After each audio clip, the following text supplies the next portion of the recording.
welcome back to my channel. Welcome to my channel if you have landed here for the very first time. Hope you subscribe to my channel, clicked on notification bell so you don't miss out any further updates. You can also follow me on my Instagram और मेरे vlog channel दोनों की link होगी description box में. Namaste, this is Dvija और कैसे हैं आप? This is your sunshine in human form और आज हम देख रहे हैं We are seeing Mystery of Apollo 13 mission, Lost in Space. हमने थोड़ा बहुत देखा था लास्ट टाइम और काफ़ी रिकमेंडेशन भी है इसके. So let's go, let's get it. हर बार की तरह उम्मीद है वीडियो जाएगा, रहेगा, मज़ा आएगा. Let's go. प्ले. नमस्कार दोस्तों, 11 अप्रैल साल 1970 अमेरिका के केनेडी स्पेस सेंटर से अपोलो 13 मिशन का रॉकेट लॉन्च होता है. 1, 0. We have commit and we have liftoff at 2:13. इसमें बैठे हैं 3 एस्ट्रोनॉट्स जो चांद पर जा रहे हैं. लेकिन दिलचस्प बात यह है कि 1 साल भी नहीं गुजरा है उस दिन से जिस दिन नील आर्मस्ट्रॉन्ग ने पहली बार चांद पर कदम. It's like the second part of जो वीडियो में देखा था पहले. और नासा का ये ऑलरेडी तीसरा मिशन था लोगों को मून तक भेजने का. पिछले 2 मिशंस के सक्सेस को देखकर इस रॉकेट में बैठे एस्ट्रोनॉट्स बड़े कॉन्फिडेंट थे अपने मिशन को लेकर और अपने सपने को लेकर.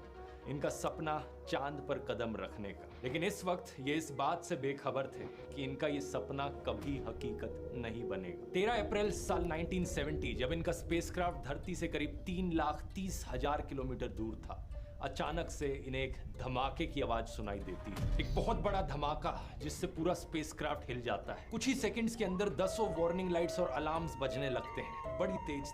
पता चलता है कि इनका एक ऑक्सीजन टैंक पूरी तरीके से फट चुका है और दूसरे ऑक्सीजन टैंक में हवा बड़ी तेजी से कम हो जा रही है. This is right after success. धरती पर बैठे मिशन कंट्रोल को यकीन नहीं होता. उन्हें लगता है कि इंस्ट्रूमेंट्स खराब होंगे. लेकिन स्पेसक्राफ्ट में बैठे एस्ट्रोनॉट उन्हें देखकर बताते हैं कि उन्हें खिड़की से दिख रहा है ये हवा लीक होए जा रही है. दूसरी तरफ इन्हें दिखता है कि इस धमाके की वजह से ये स्पेसक्राफ्ट अपने रास्ते से इतना भटक गया है कि हर सेकंड ये धरती से किलोमीटर दूर जा रहा है. कुछ ही घंटों बाद अपोलो 13 में बैठे एस्ट्रोनॉट्स धरती से इतनी दूर है कि एक नया रिकॉर्ड बन जाता है. आज के दिन तक कोई भी इंसान धरती से इतना दूर नहीं गया है जितने ये 3 एस्ट्रोनॉट्स गए अपोलो 13 के मिशन के दौरान. चांद पर लैंड करना तो छोड़ो, अब सवाल इस बात का है कि क्या ये जिंदा धरती पर वापस लौटकर आ भी सकते हैं. ये है अपोलो 13 की दिल दहला देने वाली कहानी. जिस तरह से बोल रहे हैं, I don't think they did. Lemaine heat shield was not designed to operate in free space for extended periods of time. The crew were beginning to suffer. It was a dire state. It was a real emergency situation. साल 1961 में American president John F Kennedy ने दुनिया के सामने वादा किया था कि वो दशक खत्म होने से पहले इंसानों को चांद तक पहुंचा देंगे. To achieving the goal before this decade is out of landing a man on the moon and returning him safely to the earth. इस वादे को कोल्ड वॉर के कॉन्टेक्स्ट में देखा जाना चाहिए. उस वक्त अमेरिका और सोवियत यूनियन के बीच में एक रेस चल रही थी, एक स्पेस रेस. कौन टेक्नोलॉजी के मामले में सबसे आगे निकलेगा. साल 1969 में अपोलो 11 और अपोलो 12 दोनों मिशन सक्सेसफुल रहते हैं. एस्ट्रोनॉट्स ना सिर्फ चांद पर कदम रखते हैं बल्कि सेफली धरती पर वापस लौट कर भी आ जाते हैं. जो वादा कैनेडी ने किया था वो पूरा होता है. लेकिन इसका एक साइड इफेक्ट ये होता है कि इसके एकदम बाद लोगों का जो इंटरेस्ट था और सरकार का जो इंटरेस्ट था स्पेस में पैसा खर्च करने में, वो बड़ी तेजी से नीचे गिरता है. ये बड़ी ऑब्वियस सी बात है. लोग बड़े एक्साइटेड थे इंसान को पहली बार चांद पर कदम रखता देखकर. नॉर्मल हो गया. तीसरी बार, चौथी बार लोगों की इतनी एक्साइटमेंट नहीं बनी रह सकती थी. Public interest in the moon is fading fast. People believe Apollo 13 will just be another routine flight. इसी रीजन से अमेरिकन सरकार नासा का बजट कट कर देती है और कई फ्यूचर मिशंस जो आने वाले सालों में प्लान किए गए थे जैसे कि अपोलो 20 उन्हें कैंसिल किया जाता है. इसलिए अपोलो 13 का मिशन एक बड़े क्रूशियल टाइम पर आता है स्पेस ट्रैवल के इतिहास में. नासा को अमेरिकन सरकार को प्रूव करना था कि स्पेस में पैसा खर्च करना अभी भी वर्थ इट है. इसलिए अपोलो 13 का प्राइमरी मिशन ऑब्जेक्टिव था ना सिर्फ इंस्पेक्शन और सर्वे करना चांद की मिट्टी की, बल्कि इंसानों की कैपेबिलिटी भी डेवलप करना चांद की एनवायरनमेंट में काम करने की. The main mission objective of Apollo 13 is the scientific exploration of the moon. But with We a hope lesser to budget. find out a lot about the origin of the moon, and from that, the origin of our own planet, the Earth. Apollo 13 के spacecraft का design वैसा ही था जैसे पिछले space missions का रहा था। Mainly 4 main components थे: command module, service module, lunar module और लॉन्च एस्केप सिस्टम। इस स्पेसक्राफ्ट को एक सैटर्न वी रॉकेट पर रखकर लॉन्च किया गया। तीनों एस्ट्रोनॉट्स बैठे थे कमांड मॉड्यूल में, जो कि स्पेसक्राफ्ट का मेन हिस्सा है, लेकिन बहुत ही छोटा सा हिस्सा है। कमांड मॉड्यूल सिर्फ ये कोन शेप है जो सिर्फ 11 फीट लंबी है और जिसका 13 फीट का डायमीटर है। सारे instrument panels, navigation gear, radios, life support system और छोटे मोटे इंजन सब इस कमांड मॉड्यूल के अंदर थे। दूसरा सबसे इंपॉर्टेंट हिस्सा है सर्विस मॉड्यूल, जिसमें ज्यादातर ऑक्सीजन थी एस्ट्रोनॉट्स के लिए। इसमें भी छोटे मोटे इंजन थे और फ्यूल सेल्स भी थे बिजली जनरेट करने के लिए। कमांड और सर्विस मॉड्यूल को अक्सर एक साथ जोड़कर कमांड एंड सर्विस मॉड्यूल बुलाया जाता है, या CSM शॉर्ट फॉर्म। पूरे मिशन के दौरान ये एक साथ जुड़े हुए रहते हैं अंटिल जब एस्ट्रोनॉट्स धरती पर वापस लौट रहे होते हैं, और धरती की ओर री एंट्री के वक्त ये एक दूसरे से सेपरेट होते हैं सिर्फ। तीसरा हिस्सा लूनर मॉड्यूल, जिसका काम एक्चुअली में चांद पर उतर कर जाना, और जब चांद पर काम पूरा हो जाए तो वापस जाकर CSM मॉड्यूल से अटैच हो जाना। चौथा हिस्सा लॉन्च एस्केप सिस्टम मिशन के लिए इतना इंपॉर्टेंट नहीं है। इसका काम है सिर्फ लॉन्च के वक्त अगर कोई हादसा हो जाए तो एस्ट्रोनॉट्स को बचाना। ये कुछ इस तरीके से काम करता है: अगर रॉकेट लॉन्च के दौरान कोई हादसा हो जाता है, आग लग जाती है, तो एस्ट्रोनॉट्स को ये सेफली इजेक्ट कर देता है, उस जगह से दूर ले जाता है। इस वीडियो में आप देख सकते हैं जहां पर इस अबॉर्ट सिस्टम को टेस्ट किया जा रहा है। लेकिन अगर लॉन्च में सब कुछ सही जाता है तो इस LES की आगे जरूरत नहीं होती और इसे इजेक्ट करके फेंक दिया जाता है। 11 अप्रैल साल 1970 अपोलो 13 की लॉन्च इस दिन सेफली और सक्सेसफुली होती है, तो इस LES सिस्टम की जरूरत नहीं पड़ती। स्पेसक्राफ्ट में बैठे हैं 3 एस्ट्रोनॉट्स: कमांडर जिम लवेल, दूसरे लूनर मॉड्यूल के पायलट फ्रेड हेस और तीसरे कमांड मॉड्यूल के पायलट जैक स्विगर्ट। इत्तेफाक की बात है कि ओरिजिनल प्लान के अनुसार इन तीनों में से किसी को भी इस मिशन के लिए नहीं चुना गया था। ओरिजिनली 3 अलग एस्ट्रोनॉट्स थे जिन्हें इस मिशन के लिए चुना गया था, लेकिन उन तीनों के साथ कुछ अलग अलग प्रॉब्लम्स हुई जिसकी वजह से वो इस मिशन में पार्टिसिपेट नहीं कर पाए। यही कारण से ये 3 एस्ट्रोनॉट्स का क्रू टेक ऑफ करता है धरती से। इस रॉकेट को लॉन्च होता हुआ देखने करीब 2 लाख लोगों की जनता आई थी ग्राउंड पर। ये एक बहुत छोटा नंबर था अगर पिछले साल हुए अपोलो 11 के लिफ्ट ऑफ से कंपेयर किया जाए तो। उस दिन लोग आए थे रॉकेट लॉन्च होता हुआ देखने। नासा को एक बार फिर से एहसास होता है कि जनता का स्पेस एक्सप्लोरेशन में इंटरेस्ट कितनी तेजी से कम हुआ है। लेकिन मिशन की बात करी जाए तो ये स्पेसक्राफ्ट बड़े ही स्मूथली अपने लक्ष्य की ओर उड़ता है। इन्हें 3 दिन लगेंगे चांद के फ्रा माउरो क्रेटर पर पहुंचने। चांद पर मौजूद एक बहुत बड़ा सा गड्ढा है, एक क्रेटर है जिसमें माना जाता है कि बहुत सी इंफॉर्मेशन मौजूद है, ना सिर्फ चांद के बारे में बल्कि धरती के बारे में भी। उड़ान के पहले 2 दिन सबसे बड़ी प्रॉब्लम आती है जब एस्ट्रोनॉट जैक स्विगर्ट रियलाइज करते हैं कि वो अपना इनकम टैक्स रिटर्न फाइल करना भूल गए। धरती पर मौजूद मिशन कंट्रोल से वो पूछते हैं क्या उन्हें एक्सटेंशन मिल सकती है। Have you guys completed your income tax? I got a. Okay. Yeah, it's not funny, but timing. I do need an extension.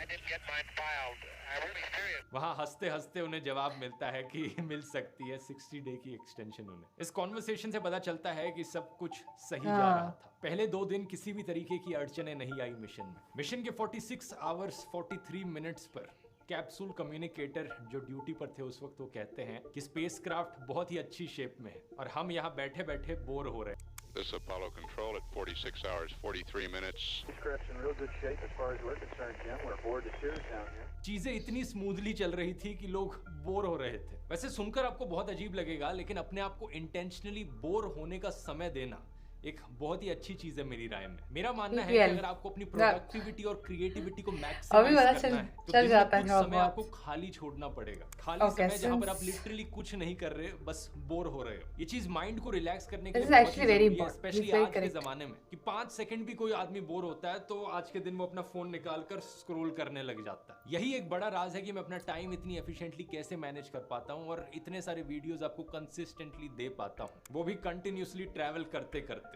ऐसे ही और ढेर सारे सीक्रेट्स और प्रैक्टिकल टिप्स मैंने बताई। That's very important to actually take productive rests, to be more productive in what you have to actually do. Time निकाल सकते हैं और अपनी truly प्रोडक्टिविटी think और that way. क्रिएटिविटी को मैक्सिमाइज कर सकते हैं। अभी तक जिन भी लोगों ने इस कोर्स को लिया है उन्हें बहुत बढ़िया लगा है। रिव्यूज आप स्क्रीन पर देख सकते हैं। अगर आप भी लेने में इंटरेस्टेड हैं, आप में से I've actually done meditation courses, so 42% का I can say NASA 42 it's not easy, course लेकिन का लिंक इस works. QR कोड को स्कैन Works करके मिल magic. जाएगा आपको, या फिर इसका लिंक डिस्क्रिप्शन और pinned Very comment scary में once you आप just देख sit सकते in हैं। meditation. अपनी जिंदगी में एक बहुत But बड़े बदलाव के लिए तैयार हैं तो works जाकर ट्राई well, करके works देखिए। like अब magic. टॉपिक पर वापस आते हैं। मिशन का तीसरा दिन 13 अप्रैल, क्रू को बताया जाता है कि उन्हें लूनार मॉड्यूल में कुछ टेस्ट करने पड़ेंगे और इसके अलावा उन्हें एक टेलीविजन ब्रॉडकास्ट करना है जहां पर वो कैमरे के द्वारा कमांड मॉड्यूल और सर्विस मॉड्यूल के इंटीरियर्स को दिखाएंगे दुनिया को। अब ऑडियंस का इंटरेस्ट इस चीज में इतना कम था कि किसी भी टेलीविजन नेटवर्क ने उस वक्त इस ब्रॉडकास्ट को दिखाया नहीं। कमांडर लवेल की वाइफ इस ब्रॉडकास्ट को देखने के लिए मिशन कंट्रोल के VIP कमरे में गई।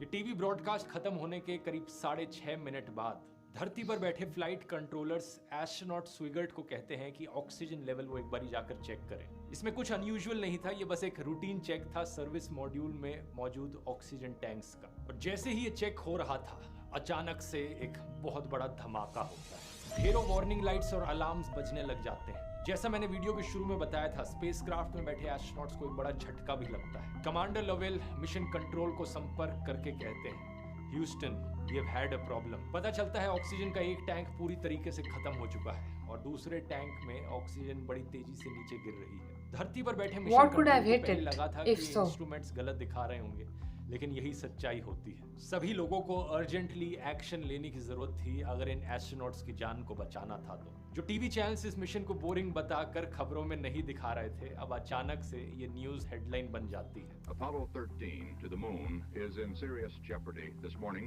and is not going to make a moon landing. Spacecraft में मौजूद ऑक्सीजन टैंक्स स्फीयर शेप के थे, जिनमें ऑक्सीजन को लिक्विड फॉर्म में स्टोर किया जाता था। इनके सेंटर में एक हीटर लगा हुआ था जिससे इस लिक्विड ऑक्सीजन को गैस में कन्वर्ट करते थे। और अपोलो 13 पर सर्विस मॉड्यूल में ऐसे 2 टैंक लगे थे ऑक्सीजन के। ये जो टैंक नंबर 2 था, इसे ओरिजिनली अपोलो 10 में इंस्टॉल किया गया था, लेकिन वहां से मॉडिफिकेशन के लिए हटा दिया गया था और एक माइनर एक्सीडेंट हुआ था इसको लेकर। गलती से ये नीचे गिर जाता है रिपेयरिंग के वक्त और डैमेज हो जाता है। इसके अंदर की जो एक ट्यूब थी वो डैमेज हो गई थी और इंस्पेक्शन के वक्त किसी ने उसे देखा नहीं था। इसकी टेस्टिंग करते वक्त लोगों ने नोटिस किया था कि ये टैंक पूरा खाली नहीं होता था, तो बची कुछ ऑक्सीजन को पूरा खत्म करने के लिए यहाँ पर हीटर्स का इस्तेमाल किया जाता था ताकि उसे पूरा बॉयल ऑफ कर दिया जाए। बाद में हमें पता चलता है यहाँ अंदर लगाया गया जो थर्मोमीटर था वो मैक्सिमम 30 डिग्री सेल्सियस तक टेम्परेचर दिखा सकता था, लेकिन इस टैंक के अंदर जब ऑक्सीजन को हीट करने के लिए हीटर का इस्तेमाल किया जाता था तो टेम्परेचर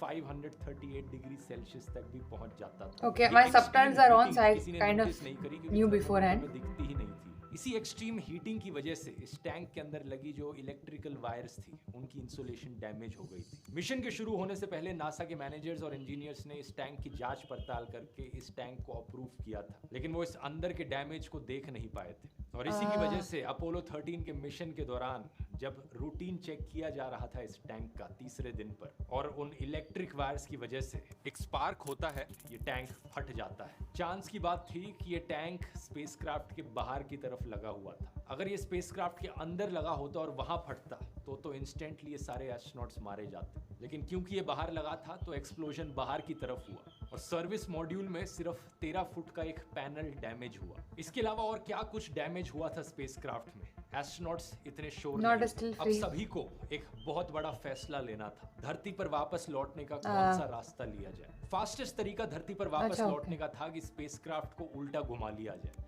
लेकिन ये करने के लिए सर्विस मॉड्यूल के मेन इंजन को चलाना पड़ेगा। मेन इंजन जहां पर लोकेटेड था वो जगह काफी करीब थी जहां CSM मॉड्यूल में धमाका हुआ था। कोई नहीं जानता था कि इंजन पर डैमेज हुआ या नहीं हुआ। और दूसरा तरीका वापस लौटने का था धरती पर कि चांद की ओर जाया जाए और चांद के अराउंड सर्कल करके फिर वापस लौटा जाए धरती पर। इसमें सर्विस मॉड्यूल के इंजन को चलाने की जरूरत नहीं पड़ेगी, लेकिन इसमें रिस्क ये था कि 4 से 5 दिन का समय लग जाएगा धरती पर वापस लौटने में। क्या एस्ट्रोनॉट्स के पास इतनी ऑक्सीजन इतना पानी बचा है? नासा के फ्लाइट डायरेक्टर यहाँ पर दूसरा ऑप्शन चुनते हैं, लंबा रास्ता वापस लिया जाएगा।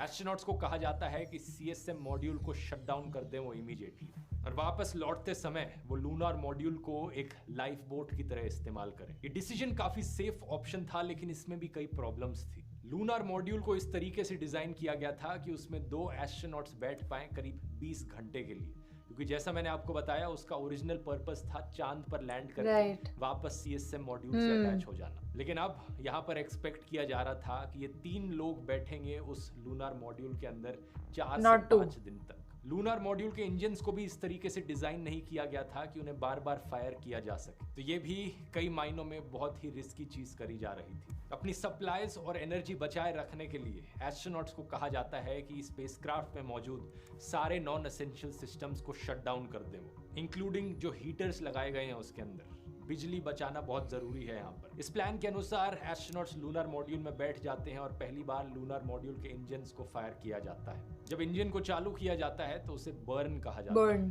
तो पहला बर्न ये करते हैं अपने नए रास्ते पर आने के लिए। इस बर्न की मदद से ये चांद की दूसरी तरफ पहुंच जाते हैं, the far side of the moon. ये दुनिया के पहले इंसान बन जाते हैं धरती से इतनी दूर जाने वाले, और ये रिकॉर्ड आज तक अनबीटेबल है। अपने फर्देस्ट पॉइंट पर ये धरती से 4 लाख किलोमीटर दूर थे। अब अगर ये इसी रास्ते पर बने रहे तो ये धरती पर पहुंच जाएंगे करीब 153 आवर्स आफ्टर लॉन्च। लेकिन ये टाइम मार्जिन बड़ा ही रिस्की था। अगर ये इतने समय बाद धरती पर पहुंचेंगे तो जो खाना और पानी वहां मौजूद, जो ऑक्सीजन मौजूद है एस्ट्रोनॉट्स के लिए, वो सिर्फ 1 घंटे की बचेगी। ग्राउंड पर मौजूद नासा की टीम का मानना था कि ये मार्जिन बहुत कम है, इसलिए एस्ट्रोनॉट्स को कहा जाता है लूनार मॉड्यूल के इंजन को दूसरी बारी बर्न करो।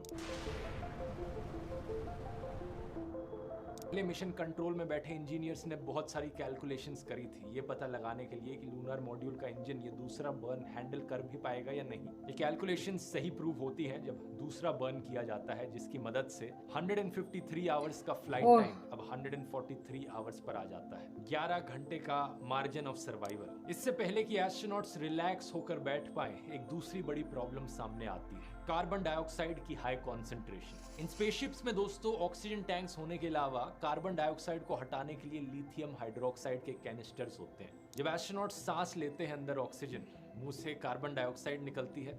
उस कार्बन डाइऑक्साइड को अगर हटाया नहीं जाएगा तो कार्बन डाइऑक्साइड की बहुत ज्यादा मात्रा हो जाएगी जो प्रॉब्लमेटिक हो सकती है। इसलिए लिथियम हाइड्रोक्साइड के कैनिस्टर्स इस्तेमाल किए जाते हैं ताकि कार्बन डाइऑक्साइड उससे रिएक्ट करे और लिथियम कार्बोनेट बने। लेकिन प्रॉब्लम यहाँ पर यह थी कि लूनार मॉड्यूल में जो कैनिस्टर्स रखे थे लिथियम हाइड्रोक्साइड के, वो सिर्फ 2 लोगों के लिए बने थे 2 दिन सरवाइव करने के लिए। लेकिन यहाँ 3 लोग मौजूद थे जो 4 दिन तक सरवाइव करना चाह रहे थे। अच्छी चीज यहाँ पर यह थी कि कमांड मॉड्यूल में भी कुछ कैनिस्टर्स रखे थे, लेकिन उनका जो फिल्टर था वो स्क्वायर था और यहाँ लूनार मॉड्यूल वाले सर्कुलर शेप के थे। इस प्रॉब्लम को सॉल्व करने के लिए ग्राउंड पर मौजूद एक्सपर्ट्स के पास 24 घंटे का समय था।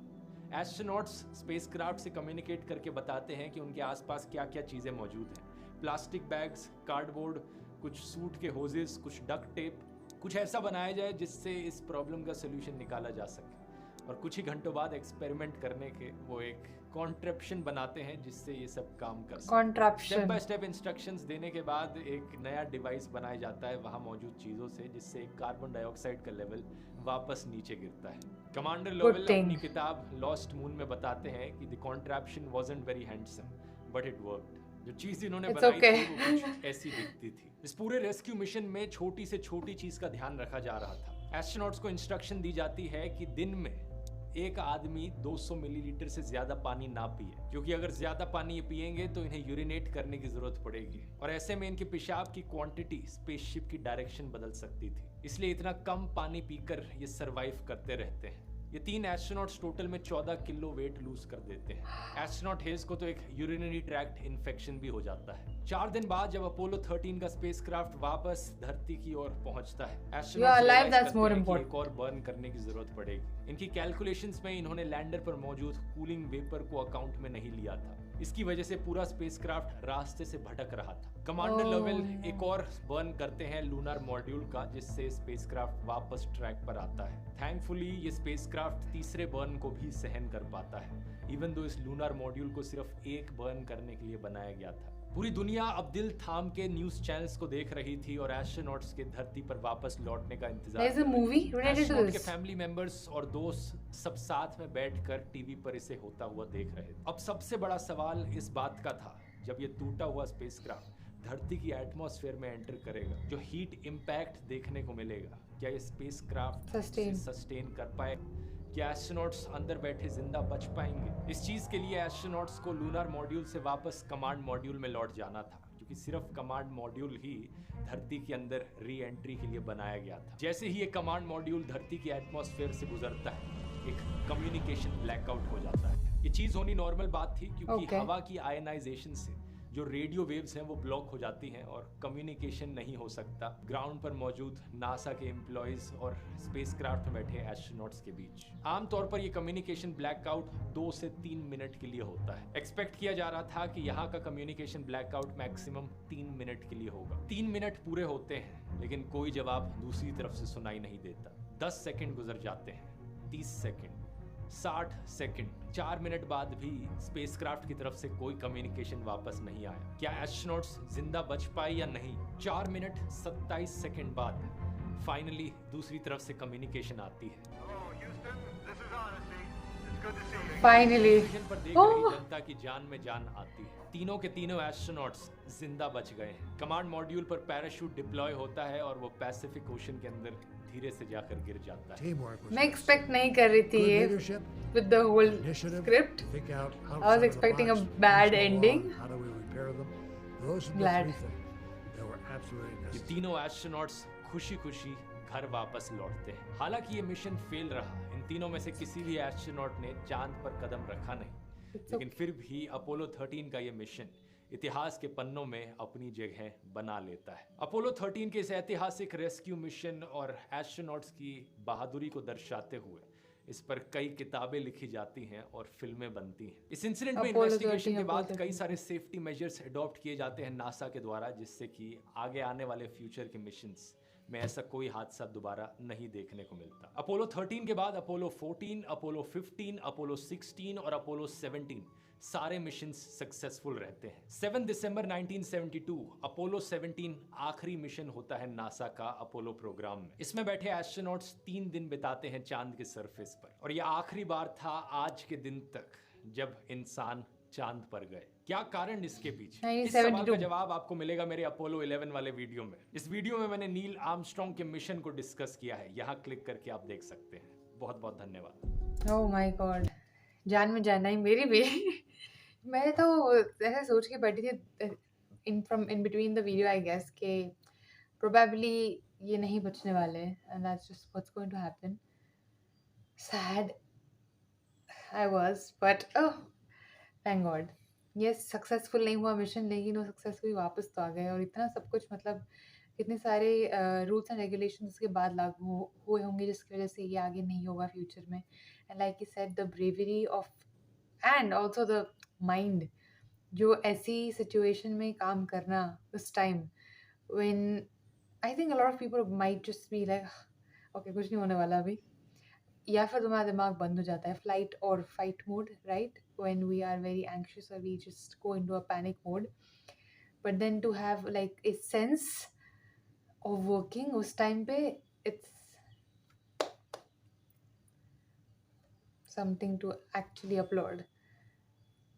I'm really enjoying the space series. I'm really enjoying it. So अगर कोई और है हमारे पास, आप देखना चाहते हैं, let me know that for sure. हम लोग वो definitely करेंगे.